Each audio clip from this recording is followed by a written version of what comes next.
I was 18 years old when I got married. I belonged to a very conservative family, a Baloch family, where good daughters never say no to their parents.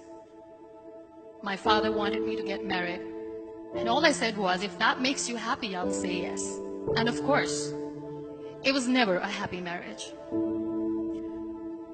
Just about after 2 years of getting married, about 9 years ago, I met a car accident. Somehow my husband fell asleep and the car fell in the ditch. He managed to jump out, saved himself. I'm happy for him. But I stayed inside the car and I sustained a lot of injuries. The list is a bit long. Radius ulna of my right arm were fractured. The wrist was fractured. Shoulder bone and collarbone were fractured. My whole rib cage got fractured. But that injury that changed me and my life completely was the spine injury. Many people came to rescue. They gave me CPR. They dragged me out of the car. And while they were dragging me out, I got the complete transection of my spinal cord. Those 2.5 months in the hospital were dreadful. I was at the verge of despair. One day, doctor came to me and he said, well, I heard that you wanted to be an artist, but you ended up being a housewife. I have a bad news for you. You won't be able to paint again. Next day, doctor came to me and said, your spine injury is so bad, you won't be able to walk again. I took a deep breath and I said, it's all right. Next day, doctor came to me and said, because of your spine injury and the fixation that you have in your back, you won't be able to give birth to a child again. That day, I was devastated. I started to question my existence. Why am I even alive? So what kept me going was, one day I asked my brothers, I know I have a deformed hand, but I'm tired of looking at these white walls in the hospital and wearing these white scrubs. Bring me some colors, bring me some small canvas. I want to paint. So the very first painting I made was on my deathbed, where I painted for the very first time. What an amazing therapy it was. Without uttering a single word, I could paint my heart out. I could share my story. People used to come and say, what lovely painting, so much color. Nobody could see the grief in it. Only I could. And that day I decided that I'm going to live life for myself.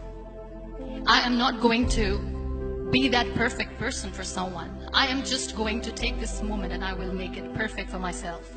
That I'm going to fight my fears. So I wrote down one by one all those fears. And I decided that I'm going to overcome these fears one at a time. You know what was my biggest fear? Divorce. But the day I decided that this is nothing but my fear, I liberated myself by setting him free. And I made myself emotionally so strong that the day I got the news that he's getting married, I sent him a text that I'm so happy for you and I wish you all the best. And he knows that I pray for him today. Number 2 was, I won't be able to be a mother again. And that was quite devastating for me. But then I realized there are so many children in the world, all they want is acceptance. So there is no point of crying, just go and adopt one. And that's what I did.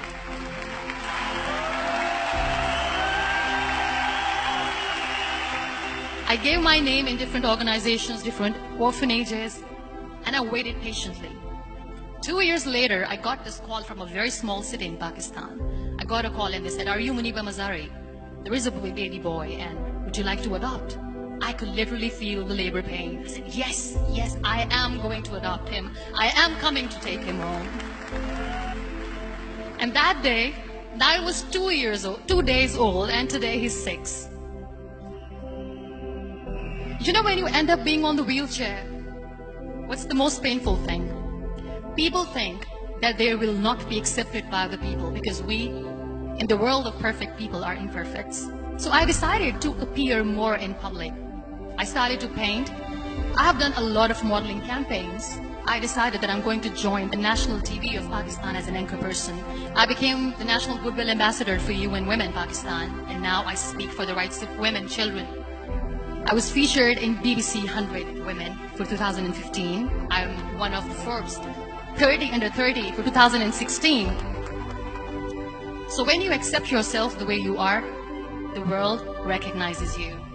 It all starts from within. We have this amazing fantasy about life. This is how things should work. This is my plan. It should go as per my plan. If that doesn't happen, we give up. I never wanted to be on the wheelchair. Never thought of being on the wheelchair. This life is a test and a trial, and tests are never supposed to be easy. So when you're expecting ease from life, and life gives you lemons, then you make the lemonade, and then do not blame life for that. It is okay to be scared. It is okay to cry. Everything is okay, but giving up should not be an option. They always say that failure is not an option. Failure should be an option, because when you fail, you get up, and then you fail, and then you get up, and that keeps you going. Embrace each and every breath that you are taking. Celebrate your life. Live it. Don't die before your death. Real happiness lies in gratitude. So be grateful, be alive, and live every moment.